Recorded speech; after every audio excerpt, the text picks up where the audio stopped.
त्यांचा जन्म 3 ऑगस्ट 1946ला पंजाबमधल्या सदराना गावात झाला, जे गाव आता पाकिस्तानात आहे.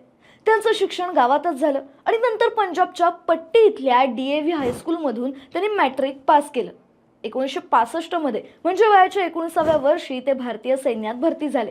त्यांना पंजाब रेजिमेंटच्या 23व्या बटालियनमध्ये जागा मिळाली. ते एकदम मेहनती आणि शूर सैनिक होते. पण 4 ऑक्टोबर 1968ला त्यांच्या आयुष्यात एक मोठी दुर्घटना घडली. त्यावेळी सिक्कीम आणि उत्तर बंगालमध्ये खूप मोठं नैसर्गिक संकट आलं होतं. पूर, भूस्खलन, पावसाने सगळं उद्ध्वस्त झालं होतं. हरभजन सिंग आपल्या बटालियन सोबत तुकुला ते डेंगचुकला इथे खेचरांचा ताफा घेऊन जात होते. पण वाटेत एका वेगाने वाहणाऱ्या ओढ्यात ते पडले आणि वाहून गेले. सैनिकांनी त्यांना खूप शोधलं, पण ते किंवा त्यांचा मृतदेह काही सापडला नाही. शेवटी 3 दिवसानंतर त्यांच्या एका सहकार्याला स्वप्न पडलं.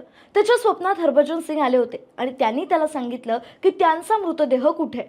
त्याशिवाय त्यांनी एक इच्छा सुद्धा व्यक्त केली की त्यांच्या मृतदेहाला दफन करून एक स्मारक बांधलं जावं.